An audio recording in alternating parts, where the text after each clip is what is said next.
कुछ तथा कथित जो कथावाचक होते हैं वो ये कहते हैं कि रुक्मिणी का हरण हुआ। रुक्मिणी का हरण, अच्छा रुक्मिणी का हरण हुआ था तो फिर वरण किसका हुआ? रुक्मिणी का हरण नहीं हुआ, हरण तो सीता जी का हुआ था। हरण उसे कहते हैं जो बिना इच्छा के कोई हमें जबरदस्ती खींच के ले जाए। यहाँ रुक्मिणी जी तो पत्र लिखती हैं, रोती हैं, प्रार्थना करती हैं कि मुझे अपना ले, मुझे अपनी ही दुल्हन बना ले। तो जब कोई जीवात्मा प्रार्थना करे, रोवे और भाई ले भी भगवान आ जाए, बातें हरण कहता है। अरे सच्चा वरण है वो, भगवान ने रुक्मिणी का वरण किया है। इसलिए उन लोगों को ये दिमाग से सोचने की, हृदय से सोचने की जरूरत है कि रुक्मिणी के वरण को हरण न कहें। अगर रुक्मिणी का हरण है तो सीता जी का क्या है फिर, जो रावण ने किया? रावण ने जो सीता जी को चुराया, हरण तो वो है। कन्हैया तो वरण करते हैं, है ना। जब जीवात्मा रोती है, जब जीव दिल से रोता है? और हम लोग जाने अनजाने में, कमी खैर किसी की नहीं है। हम भी कथा सुनने वाले भी खूब सुनते रहते हैं, कार्ड पे भी छपा देते हैं रुक्मिणी हरण, फलाने दिना रुक्मिणी हरण है। और खूब कथा कहने वाले कथा कह रहे हैं और कराने वाले पैसा फूंक रहे हैं और धमक धसेड़ी चल रही है?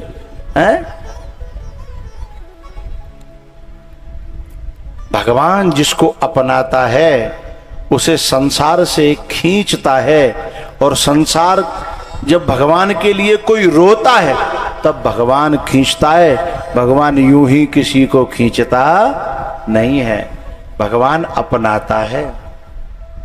प्यारेओ, उसके बाद में भगवान को ब्याह भयो नहीं, ब्याह भई कितने? 16,001 से 8। कितने? 16,001 से 8 विवाह भई।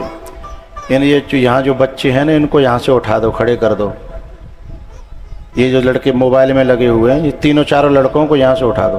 बेटा खड़े हो जाओ, बाहर चलो, बाहर जाओ, बाहर जाओ। बहुत देर हम सोच रहे हैं कि तुमसे न कहनी पड़े। इतना मोबाइल चला रहे हैं और एक दूसरे को सेल्फी, एक दूसरे को फोटो, एक दूसरे की वीडियो। आओ, भगवान का एक मित्र था, नाम जानते हो? जानते हो तो बताओ। सुदामा। तो फिर जानते हो तो कथा पूरी कर दे। अच्छा जानते तो हो, लेकिन फिर भी मेरे मुख से सुनना चाहते हो, हैं? ये हिंदुस्तान है। सुनहि राम यद्यपि सब जाने, है ना। जब राम जी गुरु जी के यहाँ जाते थे तो राम जी जानते सब कुछ हैं, पर फिर भी गुरु के मुख से वो सुनना चाहते हैं, हैं? कृष्णस्यासीत् सखा कश्चित् ब्राह्मणो ब्रह्मवित्तमः विरक्त इंद्रियार्थेषु प्रशांतात्मा जितेन्द्रियः। प्रशांतात्मा जितेन्द्रियः। कुछ लोग सुदामा को जो है ना, हाथ में कमंडल लेके और एक हाथ में लठिया लेके और माथे पे पूरे पे मुल्तानी मिट्टी पोत के, है ना, और वह भीड़ में उतार देते हैं कि सुदामा जी आ रहे हैं, सभी लोग जो है दान पुण्य कर लें, सभी लोग जामे डालें, सुदामा जी आ रहे हैं। सुदामा जी ने भगवान की मित्रता होते हुए भगवान से नहीं मांगा था, समझ रहे हो?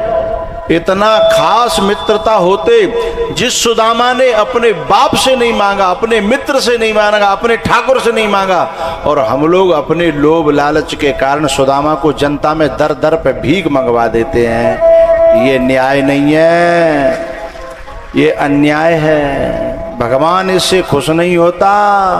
भगवान इससे वामन भगवान जब अवतार लेकर के आए, 2 पग में तीनों लोग नाप लिए और उल्टा बलि को देने के लिए पाताल का राजा बना दिया। और हमारे यहाँ कथा में जब वामन भगवान को छाता दे करके, लंगोटी पहना करके, फिर क्या कहते हैं, वामन भगवान आगे पूजा करो हैं, और लाइन लगा के आ जाओ, चढ़ावे वाले आ जाओ, जितने आने चाहे, नहीं अगर तेरे कीर्तन चलेगा तब तक चढ़ावा। अरे जो तीनों लोगों को देने वाला है उसका स्वरूप बनाया है, जब उसी पे विश्वास नहीं है। मेरी बात को समझने की कोशिश करिएगा साहब, मेरी बात समझ में आ रही है। और कथा कहने वाले को उस पर विश्वास नहीं है। किस पे विश्वास है? चढ़ाने वालों पर। तो फिर जब कथा कहने वाले को उस पर विश्वास नहीं है, तो कथा सुनने वालों को उस पर विश्वास कैसे हो जाएगा? ये कथा का अपमान है। हरिश्चंद्र जी, राम जी कहाँ गए? राम जी छुप गए, भीड़ इतनी ज्यादा है गई है कि राम जी को बैठे हुए की ठौर ना मिल रही। मुझे कहना ये है, ये कथा का अपमान है, हमारे उन परमात्मा की झांकी का अपमान है। हम उनको क्या दे सकते हैं? खिलाता है जो सब जग को, उसे कैसे खिलाऊं मैं? और वामन भगवान जो 2 पग में तीनों लोग नाप लेते हैं, और उन्हें हम कमंडल थमा के हाथ में भिखारी बना देते हैं। ये कथा का अपमान है। क्या है सुदामा जी महाराज? विरक्त इंद्रियार्थेषु, इतने बैरागी हैं कि फटी धोती में रहना मंजूर करते हैं, पर किसी से मांगना मंजूर नहीं करते। विरक्त इंद्रियार्थेषु, और प्रशांत आत्मा, अंदर से शांत हैं। प्रशांतात्मा जितेंद्रियः, इंद्रियों को उन्होंने जीत लिया है। और इसी त्याग के कारण, इसी वैराग्य के कारण, समझिएगा मेरे प्यारेओ, इसी प्रेम के कारण, त्याग के कारण, वैराग्य के कारण, लोभ के कारण नहीं, लालच के कारण नहीं, भिखमंगा होने के कारण नहीं, त्याग, वैराग और प्रेम के कारण जब द्वार पे पहुंचे सुदामा जी, और जब अंदर एक पहरेदार ने जाकर के कहा कि द्वार खड़ो द्विज दुर्बल एक, रहो चकिसो वसुधा अभिरामा, पूछत दीन दयाल को धाम, बतावत आपनो, बोलो नाम सुदामा। ऐसे त्यागी और बैरागी और प्रेमी थे सुदामा के लक्ष्मी का पति, तीनों लोकों का मालिक, द्वारिकाधीश, बिना खड़ाऊं के दौड़ पड़ा। अगर ऐसे ही भिखारी होते जो हम बनावत का हैं, तो क्या भगवान ऐसे भागते? अरे मूड हला के बता करो भाई, ऐसे भागते? अरे जिसने सारी दुनिया में ठोकर मार दी परमात्मा के लिए है, और केवल 24 घंटा है राधा कृष्ण राधा कृष्ण राधा कृष्ण राधा कृष्ण राधा कृष्ण है, हरे कृष्ण कृष्ण कृष्ण हरे हरे, हरे राम राम राम, उसकी रोम रोम में मंत्र चलता है। ऐसा है सुदामा। और ऐसे सुदामा के लिए लक्ष्मी का पति, और दौड़ पड़ा है, दुपट्टा कहीं गिर गया, खड़ाऊं कहीं गिर गए। अब जब भगवान दौड़े द्वारकाधीश, तो द्वारपाल, पहरेदार, रानियां और उनके सखा साथी और मंत्रीगण बोले ऐसा कौन आएगा कि द्वारकाधीश भाग रहे हैं, ऐसा कौन आएगा? आज जब दौड़ सब पीछे दौड़े, तो द्वार पे जाकर के देखा एक बिल्कुल जो भगवान के प्रेम में पंगा हुआ है, भगवान के प्रेम में रंगा हुआ है, ऐसा भगवान का एक सखा, एक भगवान का दास मिला है। और जा करके गले से लिपट गए, हे मित्र, हे मित्र। ऐसों को ही भगवान मित्र बनाते हैं जो भगवान के लिए दुनिया में ठोकर मार दें। ऐसों को भगवान मित्र नहीं बनाते जो कमंडल लेकर के दर दर पे जाकर के एक एक के पास जाकर के और भीख मांगता है। पर मोर दास कहाई नर आशा, और करे तो कहू कहा विश्वासा। भगवान कहते हैं कि मेरो दास कहावे हैं और आशा करे दुनिया वारी न की। बोले मैं उसे अपना दास नहीं मानता हूं। जो मेरो दास है तो मेरी आशा करे। एक बात बताऊं भैया, सीता जी जो हिरण पे आकर्षित है गई और राम जी से मांगा हिरण को। ए भैया, वही सीता जी जब लंका में गई तो लंका की पटरानी बनाने का ऑफर दिया रावण ने, सोने की लंका। जो सोने के हिरण पे मोहित है गई और बाकेले सोने की लंका ऑफर में आई तो अपना लेना चाहिए था। सीता जी से किसी ने पहुंचा कि तुम जब हिरण पे सोने के पे इतनी मोहित है गई कि अपने आदमी को पीछे लगा दिया, तो अब सोने की लंका मिल रही है तो ले लो।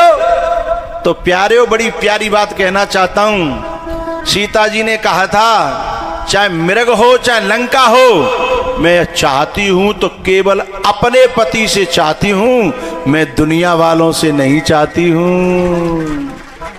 बात समझ में आ रही है? अपने पति से चाहे। जो नारी, जो भक्त, जो बेटा है अपने पति से चाहे, भक्त अपने भगवान से चाहे, बेटा अपने बाप से चाहे, पति केवल अपने पत्नी केवल अपने पति से चाहे, उसमें स्वाभिमान है, उसमें गौरव है। और अपने को छोड़ के दुनिया वालों से चाहने लग जाए, वही व्यभिचार है, वही गद्दारी है, वही बेवफाई है और वह ठीक नहीं है। उसने कहा सोने का मृग भी मांगूंगी तो राम से मांगूंगी, अगर कोई दूसरा लंका भी दे तो थूक दूंगी। तृण धरि ओट कहते वैदेही, सुमिरी अवधपते परम स्नेही। तृण धरि ओट कहते वैदेही, सुमिरे अवधपते परम स्नेही। तो सुदामा ने दुनिया में किसी से नहीं मांगा और भगवान से भी नहीं मांगा साहब। भगवान ने रो रो करके उनके चरण धो दिए अपने आंसुओं से, और चावलों की पोटली में से चावल की पोटली में से 2 मुट्ठी खा गए। तीसरी रुक्मिणी जी ने पकड़ ली, बोले रुको, अरे एक आध मुट्ठी हमारे लिए तो छोड़ दो। तो प्रारब्ध को छोड़ दिया। ये कर्मों की पोटली है, इसमें अक्षत थी। अक्षत माने कर्म, अक्षत माने कर्म। सुदामा जी 2, 4, 6, 10 दिन रहे और जब विदा करने लगे तो भगवान ने एक फूटी कौड़ी नहीं दी। सुदामा जी बहुत आगे निकल गए, सोच जा रहे ले जाने तो कुछ लयो दयो ही नहीं है। यद्यपि मैं मांगना नहीं हूं, लेकिन मेरी घरवाली ने जिस उद्देश्य से भेजा था, और मैं जानता हूं ये अंतर्यामी है, पर इसने आज ऐसा क्यों किया। सुदामा जी सोच रहे थे, समझ में बात नहीं आ रही थी, क्योंकि परमात्मा की लीला हर एक की समझ में नहीं आती है। अब क्या हुआ, काफी दूर पहुंच गए, तब जो भगवान ने कही अरे रुको रुको रुको, लौट गया, हम कछु भूल गए। अब सुदामा जी सोचने लगे अब जाए कछु लेवे देवी की याद है आई होगी। अब सुदामा जी ने कहा बताओ क्या भूल गए। बोले सुनो, अच्छा कल को यहाँ भंडारो है ना, कल को तो भंडारे में जो बाहर के जो लोग भोजन करने आएंगे तो भाई उनकी यहाँ जमावे की जिम्मेदारी है, यहाँ पेट भर के खाओ, पर कोई ले जान लगे हो दबा के तो कांख में बुरा लगेगा कि नहीं लगेगा। भाई जिम्मेदारी यहाँ खाए की घर ले जाए की थोड़ी है। ऐसे ही भगवान ने सुदामा जी से कही, कहा कही कि सुनो तुम यहाँ रहे, यहाँ खूब खाओ पियो अच्छी बात है, पर घर की ठेकेदारी तो ही थोड़ी ले ली है। अब सुदामा जी देखने लगे तो मैं तो गई जो चावल ना खिला जा रहा हूँ, जी वैसे हम पे इल्जाम लगा रहे। बोले हम तो कुछ ले ही नहीं जा रहे हैं। बोले ले क्यों ना जा रहे, ले जा रहे हो। बोले कहाँ ले जा रहे हैं। बोले तुम ज्यादा ना आए का फूटे टूटे फटे पुराने कपड़ा पहन के आए और मेरे चमकीले चमकीले कपड़ा पहन के जा रहे हो, और आपने धोए के बैदना के सुखाए दिए हैं। ऐसा करो अपने ने पहन जाओ और मेरे ने उतार जाओ। सुदामा जी मूड पकड़ के बैठ गए। बोले ले भैया जाने तो मैं कपड़ू है उतरवाए ले। लेकिन प्यारे हो सुदामा जी को तो ऐसे ही भेज दिया, लेकिन पीछे थे अंदर जाकर के विश्वकर्मा को बुलाया और कहा जाओ मेरे भक्त के लिए, मेरे दास के लिए, मेरे सखा के लिए ऐसो ही महल बनवाओ जैसे मेरो बन्यो का है। लक्ष्मी जी बोली भगवान तुम्हारी लीला हमारी समझ में नहीं आई। भगवान बोले ऐसे तुम्हारी समझ में आ जाए तो फिर भगवान ही काय कहूँ मैं, है ऐसे हरेक की समझ में थोड़ी आवेगी। पर बोले न का समझ आए दो। तब भगवान ने कहा दुनिया के लोग दिखावा करते हैं लेकिन मैं दिखावा नहीं करता, मैं सच्चा प्यार जिसे करता हूँ उसके जीवन में चुपचाप स्रोत बना देता हूँ, कुछ न कुछ इंतजाम कर देता हूँ, मैं बरसाता नहीं हूँ। है आपने देखा होगा भगवान जब कृपा करते हैं तो पैदल चलने वालों को साइकिल पे, साइकिल वालों को मोटरसाइकिल पे, मोटरसाइकिल वालों को फोर व्हीलर पे, फोर व्हीलर वालों को हवाई जहाज पे, हवाई जहाज वालों को जाते ऊपर का जो होता होगा ना ना जाते ऊपर तो गड़बड़ है फिर। हैं पैदल वालों को हवाई जहाजों पे उड़ते हुए देखा है ना। हैं भगवान कोई न कोई स्रोत बनाता है, कहां से कहां पहुंचा देता है। लेकिन इस बात को समझना, कभी भी ऐसा अहंकार मत पाल लेना कि मैंने न्यो कर लो, मैंने न्यो कर लो। क्योंकि एक बात ध्यान रखना, जो देना जानता है ना, हाँ है कल मैंने कहा था कि ये हमेशा याद रखना कि मेरा आपकी कृपा से सब काम हो रहा है।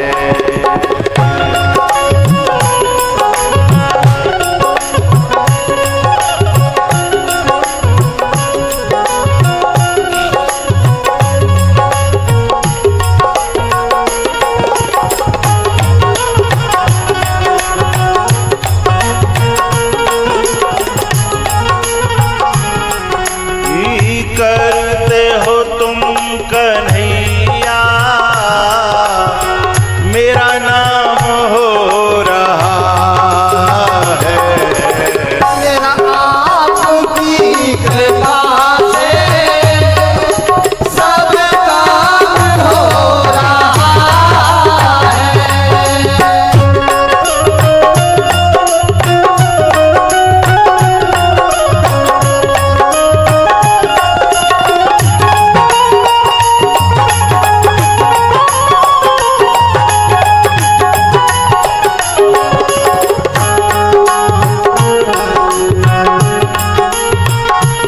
साथ हो जो मेरे, किस चीज की कमी है, किसी और चीज की अब दरकार ही नहीं है। तेरी दया से दाशव माला माल हो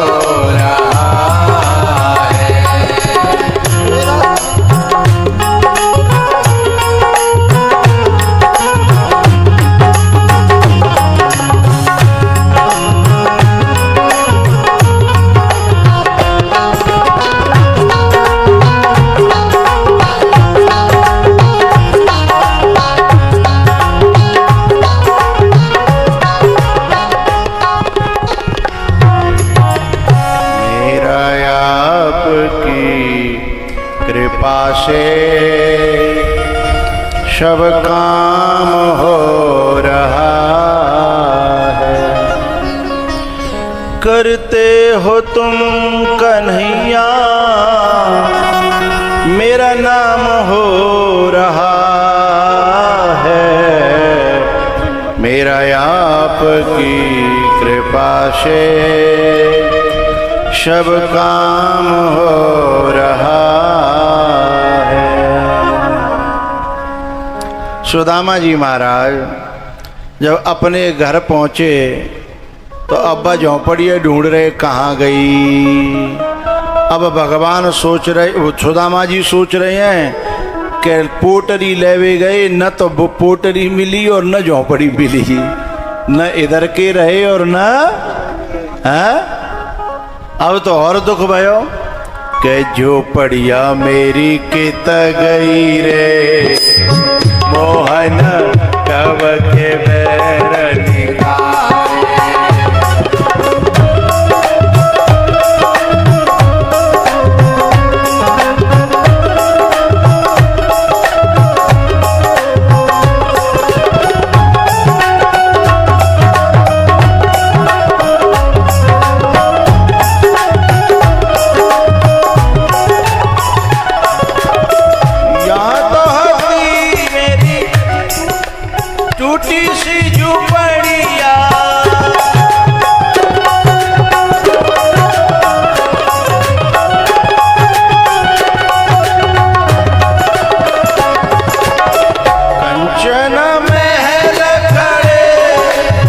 कंचन महल